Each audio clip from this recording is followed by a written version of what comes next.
شايفين البسبوسة دي من غير لبن ولا زبادي خالص، وبرغم كده طلعت طرية ومستوية وحلوة خالص زي ما انتوا شايفين. الوصفة دي هتنفع وخصوصا لو الحاجات مش متوفرة وعايزة تعملي حاجة حلوة وسريعة. كملي معايا للآخر وإن شاء الله تطلع معاكي مظبوطة من أول مرة. هنا أنا كنت قطعتها بعد مرور ربع ساعة تقريبا، ما كانتش لسه تماسكت قوي، لكن ما شاء الله زي ما انتوا شايفين اللون والترميلة باينة قدامكم اهو. حبيت ان انا اوريها لكم تاني يوم، كانت متماسكة وكنا طبعا اكلنا منها وكده ما شاء الله. لو اول مرة تشوفيني، انا منور ودي قناتي. يلا نبدأ وصفتنا ونسمي الله.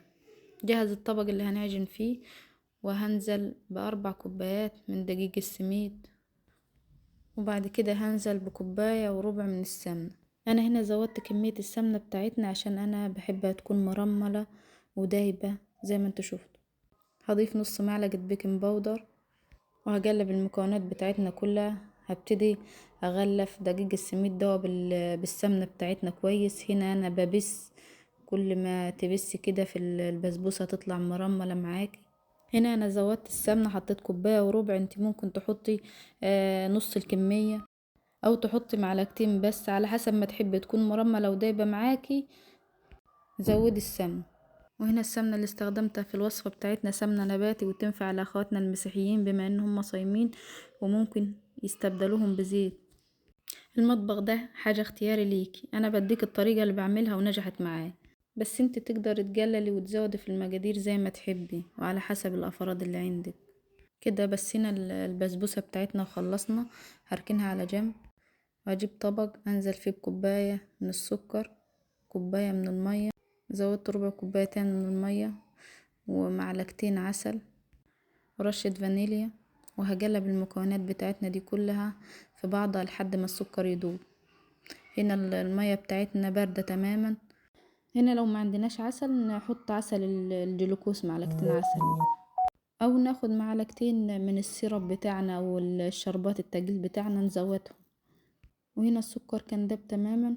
هننزل على البسبوسة بتاعتنا بالخليط دوا، وهنقلب مش هنعجن. انا هقلب بس بالمعلقة كمان، تقليبة خفيفة كده. مش البسبوسة في المرحلة دي مش بنعجنها يعني خالص. زي ما انتوا شايفين انا حسيت ان كمية المية زادت شوية، بس عادي. هي البسبوسة السميد ده ما يشرب المية، بس انتوا حطوا كوباية مية واحدة على كوباية السكر، مش كوباية ونص. هنا الصينية بتاعتنا كنت حاطة فيها شوية من الطحينة وغلفتها كويس. لو ما عندكش طحينة حط شوية سمنة. بعد ما نزلنا بالبسبوسة بتاعتنا في الصينية، هنخبطها خبطتين في الرخامة كده نطلع الهواء اللي فيها. هدخلها الفرن على الرف الأوسط على درجة حرارة 180 لمدة 25 دقيقة، وبعد كده نفتح عليها نشوف. وعقبال ما البسبوسة بتاعتنا تستوي يلا بينا نعمل الشربات. معايا حلة هنزل فيها بأربع كوبايات من السكر، وهنزل عليهم بثلاث كوبايات من المية. هزود عليهم ربع معلقة ملح كده اما تظبط الطعم، وهدوبهم كده على البارد، وبعد كده هحطهم على النار. هنا لازم ندوب في السكر بتاعنا مع المية شوية كده قبل ما نحطهم على النار. هنا خلصت وارفعهم على النار. هنا هعلي النار على الحلة لحد ما تبتدي تغلي، وبعد ما تغلي كده هوطي عليها النار، وهنزل بعصير الليمون بتاعنا، تقريبا كده عصير ليمونة ونص، وربع معلقة فانيليا. وهقلب المكونات بتاعتنا دي مع بعض. وهنا اللي هو البذر لما يقع من الليمون ده هو ما يخلي العجة مرة، لازم نطلعه. هزود معلقة عسل واسيبهم لمدة 10 دقايق. هنا البسبوسة بتاعتنا كانت طلعت من الفرن. انا هنزل عليها بالشربات ساخن والبسبوسة ساخنة، وبعد كده اغطيها واسيبها تتشرب الشربات بتاعها. هنا بعد ربع ساعة بعد ما تشربت الشربات كله، ما شاء الله زي ما انتوا شايفين، بصوا اللون ما شاء الله مستوية وحلوة ازاي.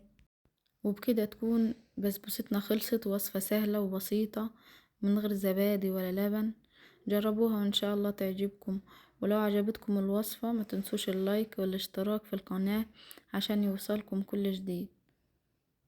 ونصلي على النبي في التعليقات. والسلام ختام.